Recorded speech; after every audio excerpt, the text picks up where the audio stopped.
Cuando la situación económica es insostenible, a la caída de la bolsa en nuestro país hay que sumar la crisis energética. Hoy mismo nuevo precio récord de la luz, aumenta más de un 10% en las últimas 24 horas y se sitúa ya en los 400, por encima de los 400 euros el megavatio. Queremos analizar esta situación con el analista José Ramón Ferrandis. Muy buenas tardes. Hola, buenas tardes. Insostenible la situación, lo estamos contando aquí. ¿Qué tendría que hacer el Gobierno para que la factura de la luz deje de ir al alza como está ocurriendo en los últimos días? Bueno, en primer lugar, reducir la imposición que afecta al consumo correspondiente. Eso es algo que está totalmente en su mano y que, por supuesto, no hará, como tampoco lo ha hecho con las gasolinas. Eso por una parte. Y por otra, a corto plazo ya poco puede hacer, porque a medio y largo plazo viene cometiendo errores incesantes desde hace lustros. No hablo del gobierno, evidentemente. Hablo de los gobiernos. ¿Por qué? Porque han elegido un camino completamente equivocado. Pero ¿a quién se le ocurre decir que el CO2 es el responsable de no sé qué cambio climático? Esta gente no está bien. José Ramón, buenas tardes. Los expertos Buenas tardes. hablan además de una recesión a nivel mundial este otoño que se puede recrudecer en el caso de España. ¿Está preparado nuestro país para afrontar una crisis como la que hay a la vuelta de la esquina?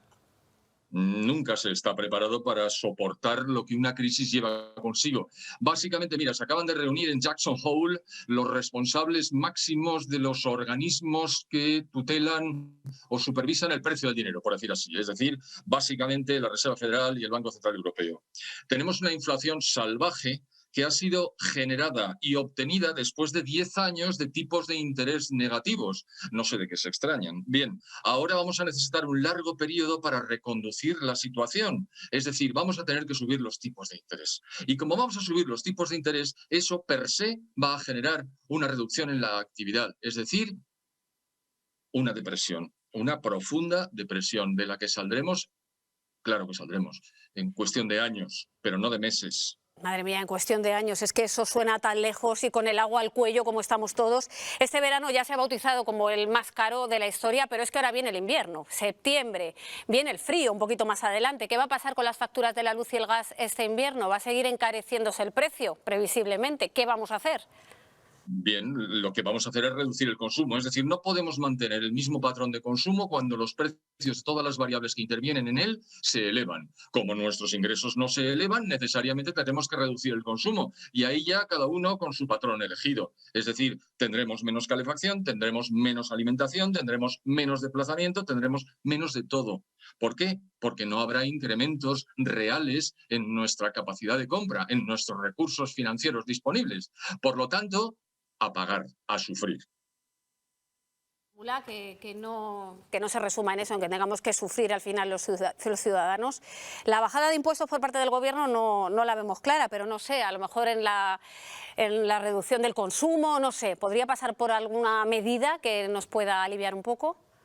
A ver, las autoridades francesas, contraviniendo los planteamientos del Fondo Monetario Internacional, han destinado aproximadamente 20.000 millones de euros para reducir el impacto de la factura energética en sus ciudadanos.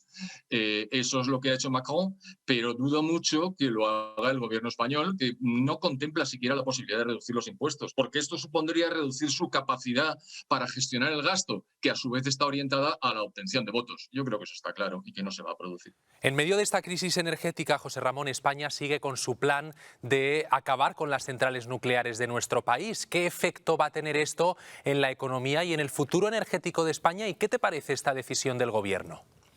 Pues es un error garrafal sumado a todos los anteriores. A ver, somos el único país que no está reconsiderando, el único país, lo acabo de decir, pues lo repito, que no está reconsiderando la posibilidad de alargar la vida útil de las centrales nucleares que están en funcionamiento.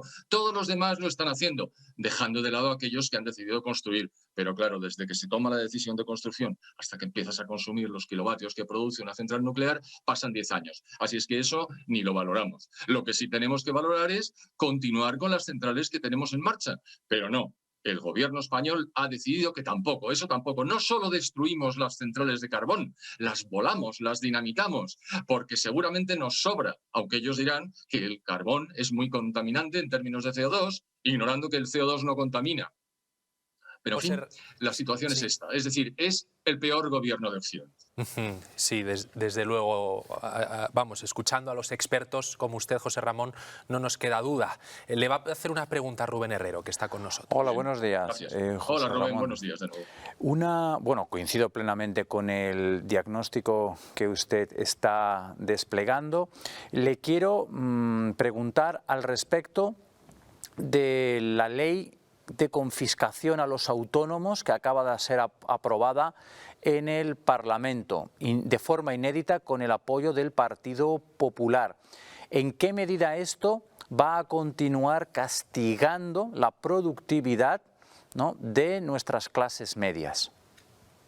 Evidentemente, cuando te confiscan recursos de alguna índole, tú tienes menos incentivos para producir tus bienes y tus servicios. Con lo cual, o bien los sigues haciendo entrando, no ya en pérdidas, porque entonces tendrías que cerrar, sino en una reducción casi completa de tus beneficios, o simplemente abandonas. Y si abandonas, bueno, alguien tendrá que producir lo que tú no produces, pero ese alguien probablemente no se vea compelido, dado el panorama, a entrar en el mercado. Con lo cual, cuando se toman decisiones globales de estas características, lo que haces es generar un malísimo entorno y un clima negativo para la producción, no ya para la productividad, siquiera para la producción. Es decir, no estoy hablando de eficiencia, estoy hablando de eficacia, de conseguir las cosas. Al gobierno no le preocupa, no tiene medio plazo en perspectiva, tiene solamente el corto plazo.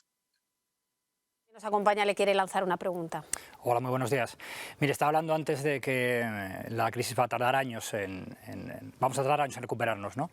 Poniendo como ejemplo la crisis que tuvimos anteriormente en 2008, si hubiera que valorar qué tipo de crisis sería esta, no sé, si por ejemplo le diéramos un valor numérico del 1 al 10, de un 5 a la crisis de 2008, ¿esto sería un 10, lo que nos viene ahora? ¿O salimos de la escala? Es que son crisis distintas. Verás, la crisis anterior se combatió bajando los tipos de interés y aumentando la liquidez, al objeto de conseguir, como fuera, que hubiera un incremento tanto en la producción como en el consumo. Lo que pasa es que eso se mantuvo durante 10 años. Ese fue el enorme error. Esa medida, que era acertada en origen en 2008, no se podía haber prolongado porque no estabas mandando las señales adecuadas al mercado. Ese es un tipo de crisis. La crisis actual es otra. La crisis actual es de todo lo contrario, es decir, de un incremento brutal de precios. Tú no puedes permitir que los precios se incrementen hasta que haya una hiperinflación, porque eso es lo peor que puede pasarle a todo el mundo que consume y que vive en un país, cuando hay real hiperinflación. Entonces tú tienes que reducirla y lo que tienes que hacer es, ahora que no tenemos suficiente producción, ahora subes los tipos de interés, al objeto de reducir la inflación. O sea que dificultas tanto el consumo como la producción. Pues es lo que hay que hacer. Es que no nos queda otra. Es que si se hubieran hecho las cosas bien antes, es muy fácil decirlo. Si se hubieran hecho antes las cosas bien, ahora no tendríamos el problema que tenemos. Y el problema que tenemos solo se resuelve generando una situación de pérdida de capacidad adquisitiva brutal durante varios periodos. No nos queda otra. Bueno, si se hubieran hecho las cosas bien, claro, pero eso hace mucho tiempo que no se hace. Don José Ramón Ferrandis, muchísimas gracias por abrirnos los ojos, hablarnos claro y abrirnos los ojos para que no nos pille de sorpresa lo que nos viene por delante. Gracias a vosotros, un placer. Muy buenas tardes.